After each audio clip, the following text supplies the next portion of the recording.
এই কথা যদি বলতে চাই তাহলেই আমরা খারাপ হয়ে যাব, কিন্তু সত্য সেটা বলতেই হবে। কারণ দেওপাড়া ইউনিয়ন বিএনপিতে সিএস আরএস খতিয়ান বিএনপির কে কি করছে এইটা কিন্তু আমাদের চাইতে আর কেউ ভালো বলতে পারবে না ভাই।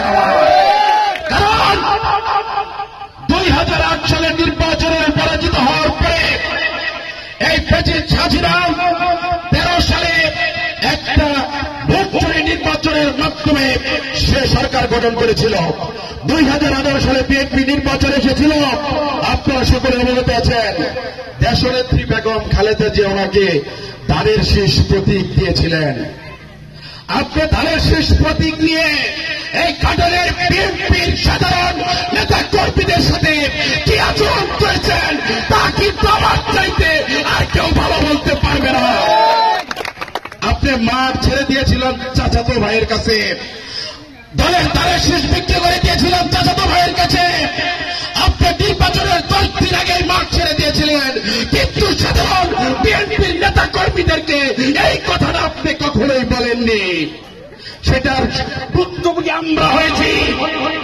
কারণ নির্বাচনের আগের দিন যখন এজেন্ট দিতে হবে, সেই জায়গায় দেওপাড়া ইউনিয়নের আমি জুয়েল এখানে উপস্থিত, আমার শ্রদ্ধেয় ভাই শাহিদুর রহমান শাহ আলম এখানে উপস্থিত, আর 2টা লোক ছিল, তাছাড়া আর কোন লোক পাই নাই।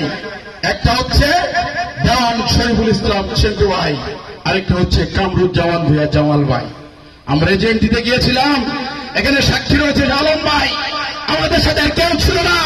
নেতার সাথে যোগাযোগ করার পরে নেতা বলেছিল তোমাদেরকে কে এজেন্ট দিতে বলেছে, এইটা যদি আমাদের অপরাধ হয় এই রকম নেতার সাথে রাজনীতি করার চাইতে রাজনীতি না করাই ভালো।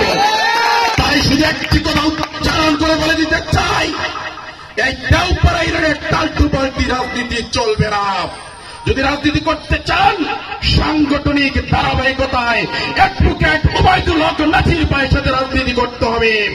বিভিন্ন জায়গায় ছোট ছোট মিটিং করে যদি নাছির ভাই সম্পর্কে এই দেওপাড়া ইউনিয়নে কোন ধরনের বাজে মন্তব্য করার চেষ্টা করেন, তাহলে দেওপাড়া ইউনিয়ন যুবদল ছাত্র দলের নেতৃবৃন্দ আপনাদেরকে শক্ত হাতে প্রতিহত করবে। তাই আপনাদেরকে বলতে চাই, সময় থাকতে ভালো হয়ে যান। আমাদের নেতা অ্যাডভোকেট ওবায়দুল হক নাছির, ওনার নামে 231টার উপরে মামলা। আর আপনাদের নেতার নামে কয়টা মামলা আছে?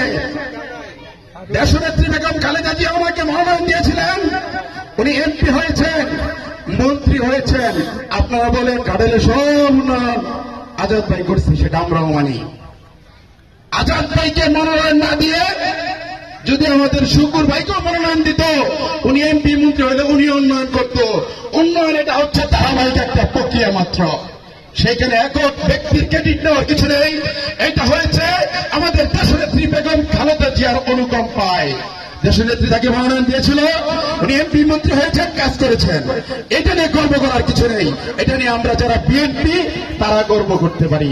তাই একটি কথা বলতে চাই, আমরা বিভেদের রাজনীতি চাই না, আমরা চাই ঐক্যের রাজনীতি, আমরা চাই ঐক্য।